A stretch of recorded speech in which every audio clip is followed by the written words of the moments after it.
Mucho gusto, profesora. Somos el grupo 1 y nuestro tema es fluidos de conductos abiertos.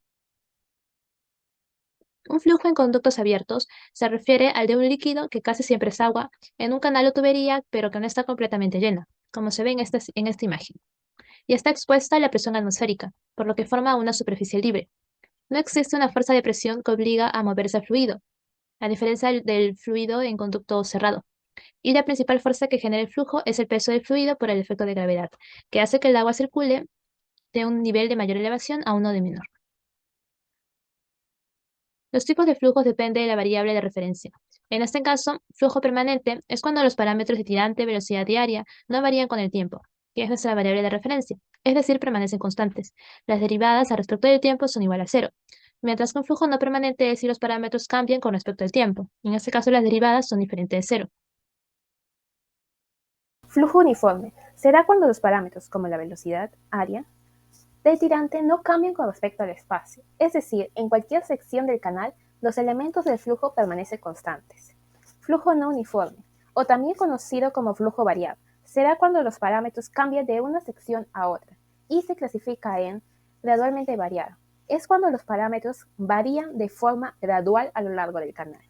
Rápidamente variado es cuando los parámetros cambian instantáneamente en una distancia muy pequeña. Número de Freud. El número de Freud es un número adimensional que relaciona la fuerza de la inercia y la fuerza de gravedad, simplificándose en la relación entre la velocidad con la raíz de la aceleración de la gravedad con la longitud característica. Gracias al número de Freud se conoce la clasificación del flujo. Si es menor a 1, el número de Freud se trata de un flujo subcrítico. Si es igual a 1, el flujo es crítico. Y si es mayor a 1, el flujo es supercrítico. Canales abiertos. Un canal abierto es un conducto en el cual el agua fluye con una superficie libre. Entre las secciones transversales más frecuentes tenemos la sección rectangular, que se usa en acueductos de madera, canales excavados en roca y para canales revestidos. Sección trapezoidal. Se usan canales de tierra y canales revestidos. Sección triangular. Se usa para cunetas revestidas en carreteras y canales de tierra pequeños. Sección parabólica. Se emplea en canales revestidos y naturales. Elementos geométricos de la sección transversal. Y es el tirante, que es la profundidad del agua.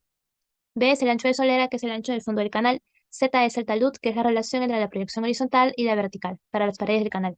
Y T es el espejo del agua, que es el ancho de la superficie libre del agua. Recomendaciones para talud. El talud depende de la clase de terreno sobre la que está alojada el canal, por lo que mientras más inestable es el material, menor será el ángulo de inclinación de los taludes y mayor debería ser el talud. En este caso, la arena fina y limo, en comparación a la roca, es un material más inestable, por lo que tiene un valor de talud mayor, mientras que arcillas compactas o conglomeradas, arena y grava tienen valores medios. Al respecto de la velocidad, para que no se produzca sedimentación se recomienda un valor mínimo de 0,3 metros por segundo. Y para que no se produzca erosión en las paredes y fondo del canal, se recomienda que la velocidad máxima esté en función al material. En este caso, el material revestido de concreto, ladrillo con concreto, es un material de mayor resistencia en comparación al arcilloso arenoso, por lo que resiste velocidades de un mayor rango y con velocidades máximas de mayor valor que el material arcilloso y arenoso.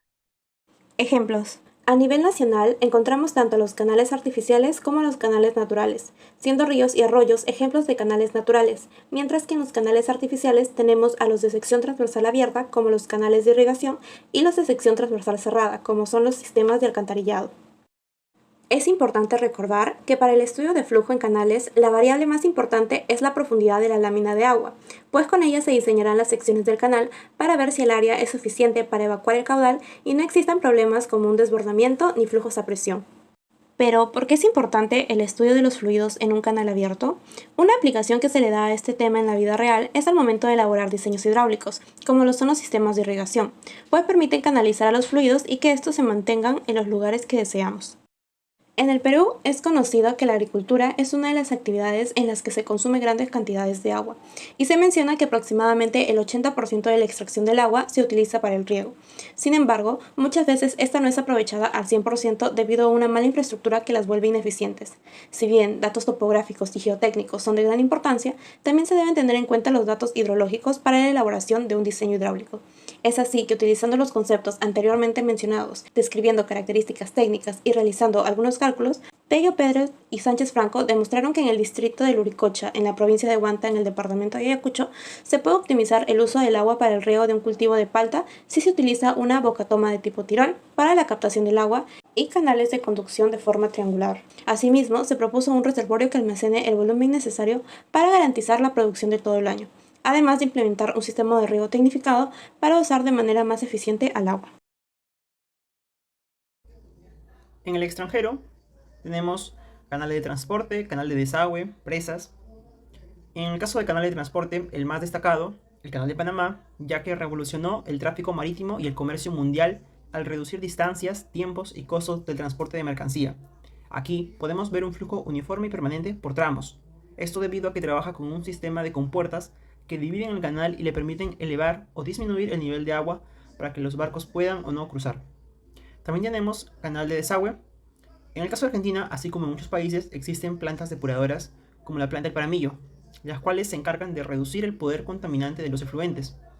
En el caso de la imagen se aprecia cómo varios efluentes semicirculares que confluyen en un mismo canal para su posterior tratamiento. Luego tenemos las presas. Las presas, como la presa Hoover y la presa de las Tres Gargantas en Estados Unidos y China, respectivamente, las cuales van a modificar el flujo natural de un río. Estas también se asocian a las centrales hidroeléctricas, ya que permite aprovechar la fuerza del agua. Luego tenemos el salto hidráulico. Cuando se habla de salto hidráulico, nos referimos a la ola o elevación formada por el flujo rápido del fluido combinado con un cambio brusco de pendiente, como se observa en los ejemplos de las Tres Gargantas en China y el tsunami de Japón en 2011. Este último con una elevación un poco menor, pero que igual califica como salto hidráulico. También tenemos el cambio de flujo. Como se observa en los ejemplos, tenemos las cataratas del Niágara, una natural, y la presa de Tailandia, artificial. Aquí existe un cambio de flujo laminar a turbulento, debido a la caída de agua provocado por el desnivel. A continuación, daremos una explicación de un escenario real donde se aprecian los fluidos de conductos abiertos. Para nuestro caso, veremos los cursos de la provincia de Santa Fe en Argentina. Esta provincia tiene una superficie de 133.007 km², tiene por el este un tipo de clima subtropical sin estación seca, por el oeste un clima tropical con estación seca, y en el resto de la provincia es un clima templado húmedo. Las principales unidades geomorfológicas son el domo occidental, el área central inundable, el domo oriental, el área aluvial paranaense, la llanura ondulada y el área de modelamiento eólico. En este estudio se consideraron 4 tramos. El primer tramo está comprendido por el arroyo Pavón, el cual se dividió en 2 partes, el Pavón superior y el Pavón inferior. A continuación sigue el arroyo Los Amores y por último el arroyo El Saladillo. La caracterización de estos 4 tramos se hizo en 7 variables: longitud, caudal, tirante, el cual es la profundidad que tiene el arroyo, el área, el ancho, el S sub 0, el cual es la pendiente de fondo del tramo, y la velocidad. Como podemos observar, estos arroyos no tienen una profundidad muy grande ni tampoco una velocidad muy alta, lo cual facilita el estudio de los arroyos. Asimismo, se permite tener resultados más rápidos y precisos. Resultados. Previamente necesitamos conocer que se distinguen 3 velocidades del flujo en canales abiertos: velocidad media de las partículas, velocidad de la onda dinámica y velocidad de la onda cinemática, donde beta es el exponente del área en la relación caudal-área para el estado estacionario. Entonces, la tabla 2 nos muestra un resumen relativo a las velocidades de onda, donde los parámetros alfa y beta se extrajeron de un trabajo anterior presentado por las mismas autoras. Estos resultados nos ayudarán a determinar el número de Vedernikov, que caracteriza la condición de flujo de acuerdo a la estabilidad de la superficie libre. Seguido tenemos la tabla 3, que muestra los diferentes criterios para determinar el régimen de flujo. Por la teoría mostrada anteriormente, se puede observar que el número de float se encuentra dentro de su clasificación menor a 1, el número de Reynolds mayor a 4000 y Vedernikov menor a 1. Por lo tanto, podemos concluir que las expresiones de los números adimensionales de Freud, Reynolds y Vedernikov fueron aplicados a 3 cursos de la provincia de Santa Fe, República Argentina, demostrando que los flujos de los mismos son subcríticos y turbulentos, de acuerdo a la magnitud de los números de Freud y Reynolds respectivamente, además de ser estables conforme a la clasificación de Vedernikov.